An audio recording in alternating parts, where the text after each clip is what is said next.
Amen. umutima yirushe inzikaramba maze atogozwa nabyinshi niba umunsi mwiza azaza kuri twe tuzaruhuka iteka ryose. Agenzi ntabwo ari inzira yoroshye gukurikira Yesu ngo akuyobore inzira y'ibikomeye azazorosha. Amen. Amen. Dusome ndaza kwisomera kubera umwanya kare nabwiye abantu gusomera kandi basomye neza Imana ibahumusha. Yesaya 57 umurongo wa 15 hanyuma Abafilipi 2:5.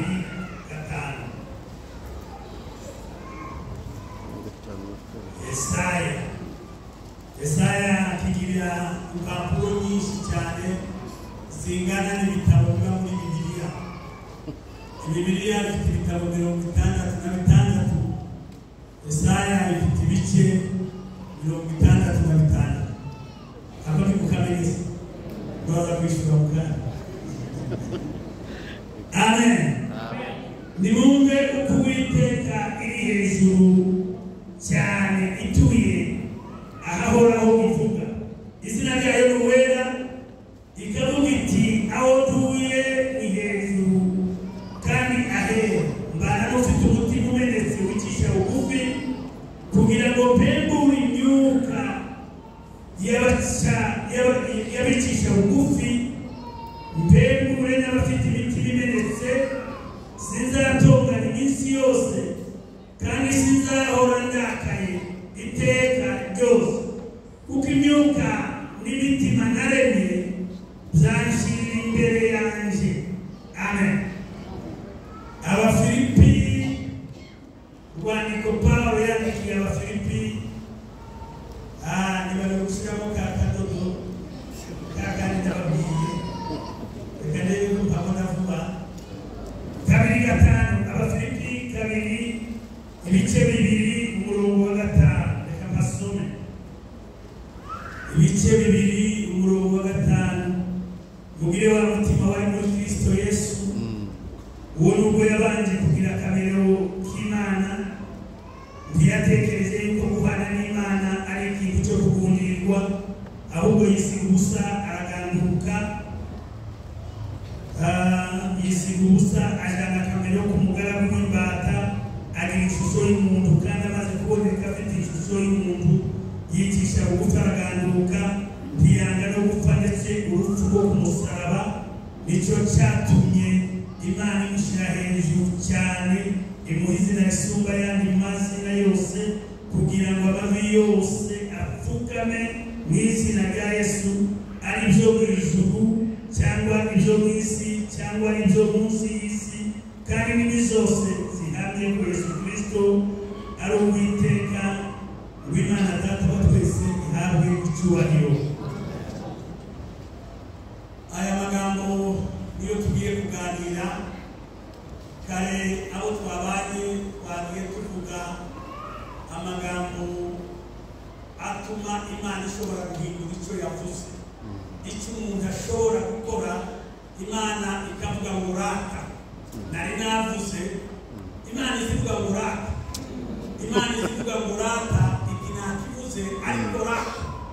Ibituma Imana ivuga ngo rata ni ibintu bibiri. Nta mwanya wose wo gutinda kuri ibyo. Mu Baheburayo 3:18 haravuga ngo ni bande nigeze kurahirira ko batazinjira mu buruhukiro bwanjye, ngo tubona ko batazinjira ngo kuko batizeye. Kandi abo yarahiriye yaho yari yarahiriye ko bazacinjiramo. Imana igituma Imana yongera kurahira kabiri igasa nkaho yivuguruje, kandi Imana ntiyivuguruzwa. Ariko kandi hari Imana sinzi David uzi Igifaransa cyane, iyo tuvuga ngo Imana ni souverain, ikora ibyo yishakiye yonyine, yakora ibintu ntawe yibaza ngo se ko twavuze ku byaha none twavuze ileso mbere nikitei mwanadamu kama mkokora. Mu Kiswahili biravuga ngo anafanya analolitaka kwa shauri yake mwenyewe, akora ibyo yishakiye wenyine. Ariko mu bintu bimwe abantu bagomba kumenya, ese twakora iki kugira ngo Imana yongere ivuge ngo rata rata. Ndashaka kuvuga ijambo ndiriwe nyurahirya nari narise ibitera Imana gukora ibihambaye, ibituma Imana ikora ibitangaza. Imana tukenera gukora ibitangaza, kandi ibitangaza ku Mana si ibitangaza. Amen, amen. Hari inshuti yanjye y'umupasiteri azi kuvuga pe, iyo mvuze ati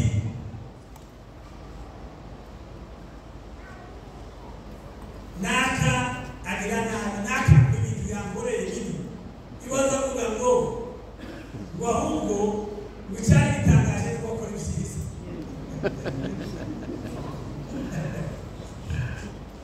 Amen, amen. Ndagira ngo kumana igitangaje ni ko yoreka gukora igitangaje, ariko Imana ni inyabitangaza. Ariko ndashaka kuvuga urufunguzo rwo gukora igitangaza.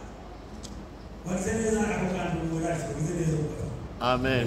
Imana ikora ibitangaza. Ni Imana ikora ibitangaza. Haleluya. Amen. Mugabo witwa Manoa ngo yigeze kubwira Imana, yigeze kubwira marayika w'Imana, kandi ya marayika abantu narababwiye abamarayika nuko barutana n'ibyo marayika w'Umwami ni Yesu wakoraga icyo gihe. Marayika niwe waje kwa Manoa, niwe waje kwa Ibrahimu, niwe waje kwa Yeshuwa wa mugabo w'ingabo. Aha iby'abamarayika bashobora bamwe n'ibyo badashobora. Mikayeli ni umurwanyi pe, ariko ntiyatanga umwana. Ntashobora kuja ku ngumba ngo atange umwana. Muri teoloji baratwigishije baratubwira ngo ikizakubwira Yesu itandukaniro rya Yesu n'abamarayika, itandukaniro rya Yesu n'abamarayika nuko Yesu yasanze ikibazo aragikemura. Akibavuga ngo ndumvise ngiye gutanga ripoti, ako kanya akagikemura. Yageze kwa Ibrahimu asanga hari ikibazo cyo kubura umwana, Sara yaramunopoje, arongera abantu narababwiye ngo nitubure monopoze. Yari afite imyaka 90. Ubundi abaganga bari hano serivisi n'abanyabodi, abaganga imyaka 45 abaya quelque fois ashobora kuba monopoze hatabaye itangaza. Noneho Sara we agira 45 kabiri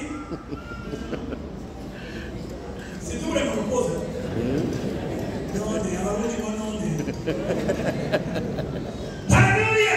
Amen.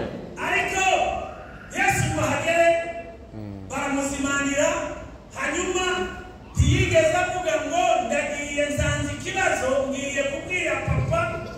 Aravuze ngo igihe nk'iki nigishika nzongera ngaruka, kandi ningaruka uru rugo bintu bizahinduka. Sara azafite umwana. Uwo ni Yesu. Haleluya. Amen. Uyu ndagize ngo tuvuge ibituma Imana ikora ibitangaza. Imana nisobere, Imana ikabwira umuntu, ishobora kubwira David ati nubona uyu mugoroba ndakwishura, utangarize umuryango wawe saa 10 urapfa kandi ntutagira kuza. David kugera saa 6 David akayivugutira umuti zakwabi ikongera ikakusanya abana ati mubwira David ngo rata ntagipfuye. Rata David ndafa. Haleluya. Niyo magambo twavuze kare. Imana ibana n'abaca bugufi ngo ikabana n'abafite imitima. Adrese y'Imana ituye nimuyumve ijambo ry'Imana. Adrese y'Imana nimukirwe gushaka ibana n'abaca bugufi. Mika 6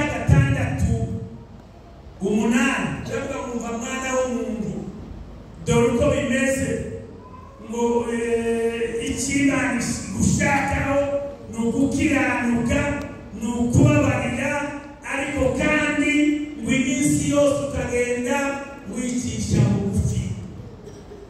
Kwicisha bugufi usobanura iki David? Mu Gifaransa humiliation c'est la baissement volontaire. Nukwicisha bugufi kushaka, nukwicisha bugufi utabihatiwe. Icyo nicyo ijambo kwicisha bugufi. Kandi iki ni ikintu kinini bene data nahisemo kuri uyu munsi ngo nongere mvuge kwicisha bugufi. Kwicisha bugufi ni ibanga rihambaye, ni igisubizo cy'ibibazo. Nzakangara n'umwami mubi Imana yaramubabariye ngo mbisome nanjye ndarakara pe. Ndavuga ngo yabagiye wari Imana sinamubabarira. Yakoze ibintu bibi ariko yikorera ikintu kimwe cya bugufi. Ngo ace bugufi ngo arire imbere y'Imana ngo yambare n'impunira. Imana iramubwira ngo rata n'ubipfuye ngo kandi ibihano nategereje nzagereza ku muhungu wawe. Si umuhungu arazikira. Yesu mbere. Ariko reka babiri. Umuhungu nawe niyicisha bugufi biraja ku mwuzukuru. Umwuzukuru niyicisha bugufi biraja ku muviri.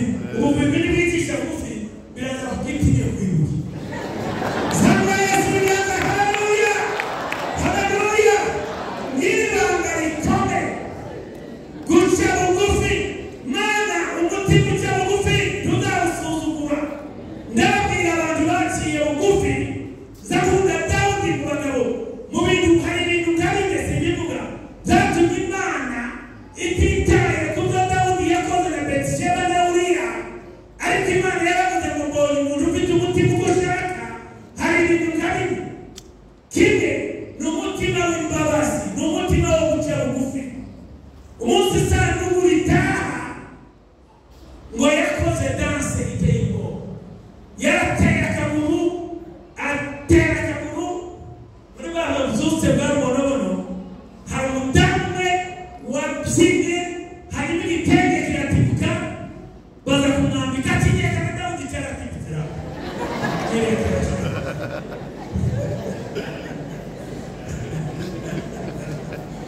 Ariko abateoloji ntibemera ko igitenge cyatibutse.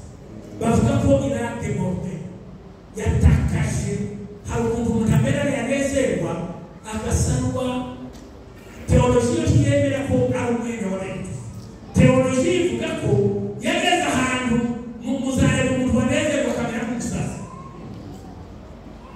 Kandi madamu ntiyari yaje muri iyo mazi. Madamu ngo yari yibereye mu idirisha, amunyagurira mu idirisha. Hanyuma bageze mu rugo ngo aramubwira ati wa mugabo wikoranye ibiki imbere y'abasibodoni, imbere y'abantu uyoboye, akaguha iruhande waterabuye uri depase. Ese wari wabaye iki? Reka zamuke niho nazabutiye. Haleluya. Hanyuma zanangara na Dawudi yaravuze ati kubwira amakuru magari. Akagatuti nicayeho nagahawe no guca bugufi. Akagatuti nicayeho nagahawe no guca bugufi. Kandi so yagambuwe no kwishyira hejuru. Reka none kubwira amakuru nimumva ayo makuru ngo njyewe nzakomeza guca bugufi. Nari naca bugufi nzakomeza guca bugufi ngo kandi ntikizabuza izi mbata ababaje kuvuga kuntinya. Nigeze kubana n'umugabo w'ubutumwa bw'umuda. Iyo yatangaga amatangazo sinzi ko ashaka mwibuka. Yafatanaga amenyo. Muze mutwubaha. Ntabwo aratatega. Muze mutwubaha. Twaba turi muri biro akambwira inama wewe wishimiye. Umuntu yaba umuyobozi iyo wabaye umuyobozi ufatanya amenyo ho gato. Umuntu yaza yakerera kuvuga ati warukiriye banabisobanuriye.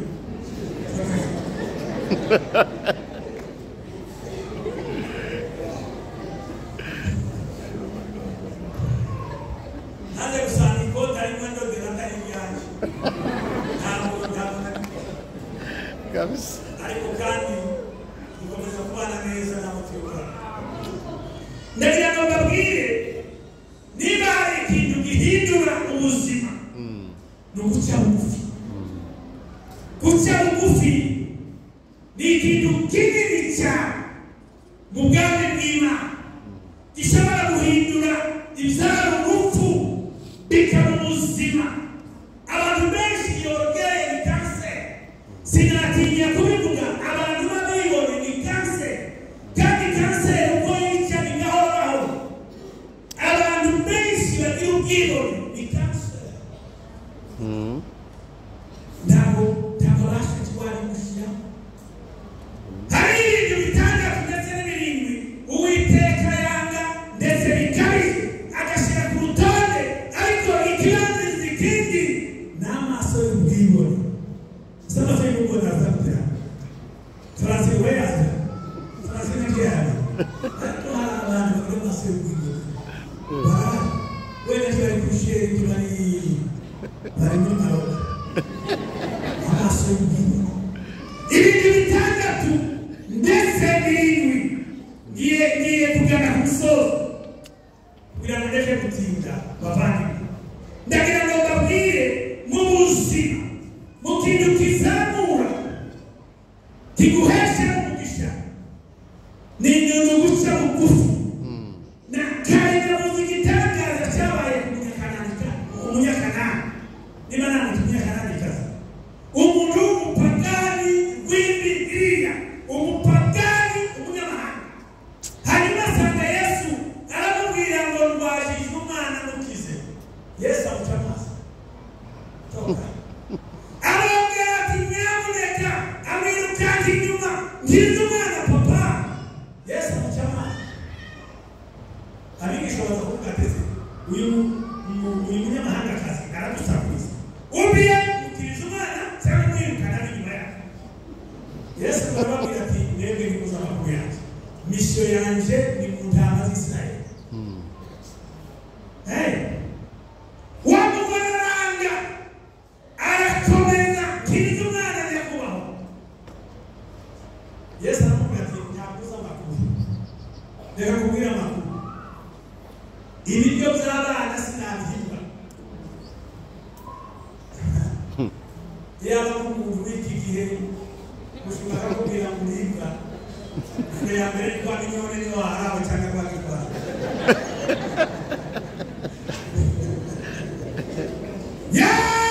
Aravuga ngo ibiryo by'abana sinabihimba. Imbwa y'ingore yitwa imbwa cyangwa ibiryo by'abana sinabihimba akazi. Ikintu cyakoze ngo bikasoza uyu mugore arabyemera koko ni bw'akazi. Koko ni bw'akazi, ariko amakuru mfite vuba ayo nabonye ku mukire runaka nuko nabonye imbwa zigira akse, zigira uburenganzira ku buvuzi.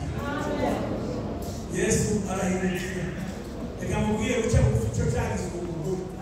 Uwo mugore ava kuba imbwakazi birarangira, ava kuba umunyamahanga birarangira, yinjira mu isezerano gahoro ry'Abisirayeli. Uwo mwanya abyinjiramo, ndetse ntiyamubura inyuma uyu mugore ngo uko kwa Ibrahimu.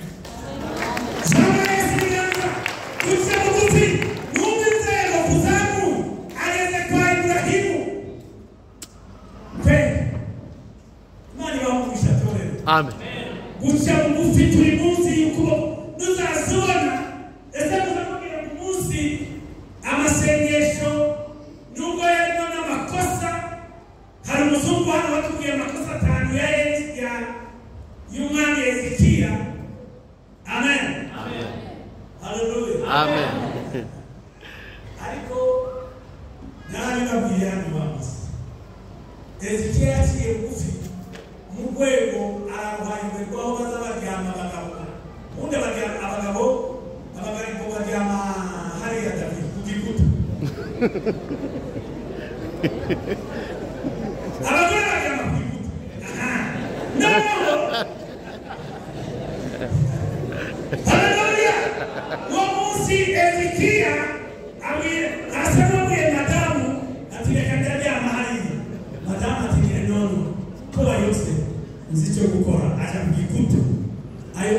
cyo guca bugufi Imana yarigeze intumwa yarigeze gasopetrate ivuye gutanga ubutumwa Imana ngibone ko yajyanye inyuma y'igikuta biravuga ngo subira kumubwira gutegeka mongere imyaka 15 Yesu cyubahiro niba ushaka kw'Imana ikora itangaza cya bugufi uri munsi y'ukuboko gukomeye kw'Imana ya abantu benshi bagiye Imana idashobora kwihangana ese muzamukekane na Satani ibi byaha bigoye abantu Satani ntakwigezako keretse kuzamuka yaravuze ko nzazamuka w'intebe yanjye igeze naho nta kindi Satani yakoze uretse kwiyata Imana ngo yari yaravuze igitangaza gitore umutwara muco ariko aravuga ngo nzazamuka uzazamuka uzakumanura ngwitsi Imana isiturinda mu buzima guca bugufi Yesu yaciye bugufi aba umugaragu w'imbata bizabona biracyafite iranga aramanuka ngo yemera no gupfa urupfu rw'amabandi haleluya ako kantu muzagaca umurongo mu kinyarwanda ngo nicyo cyatuma nimuvuge ngo nicyo cyatuma ndashoje nicyo cyatuma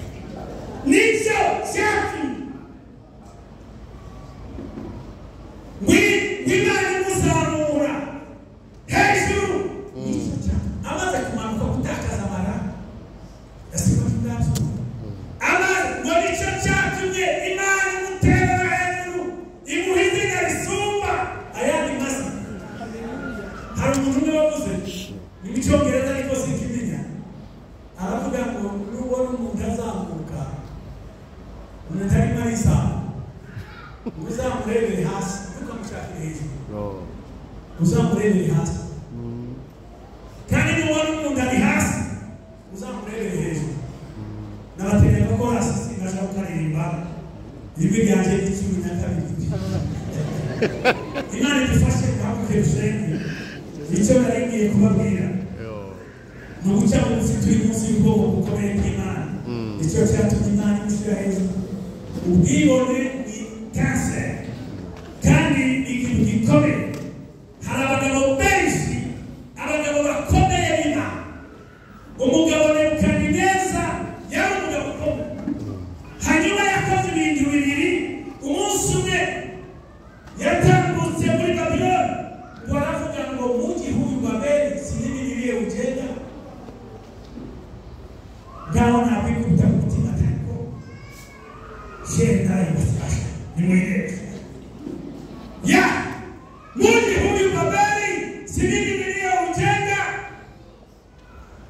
arongera ko ikindi gitendo gikomeye kibiri ibyo ingaburo ibintu by'ibyo mu nzu y'Imana arizanira ishoreke babigweraho ntiyabitinya ngo abone ikiganza cyanditse ibintu bikomeye uzaja mu ishyamba uzarisha inka uzatorwa ufite imbere ngo kugeza igihe nzafasha Imana inamuhareva abantu ntibamenye ko yakuye imyaka 7 bari kubera ko atamenya guca bugufi Imana yacu ducishijwe bugufi uduhe umutima wo guca bugufi uduhe umutima wo kukuba uzobona Mana tugiye kwisamura uzotwibutsa ko waciye bugufi ukemera gupfa urupfu ndetse n'ubuvuzi urakoze kudufasha bwa Yesu Kristo.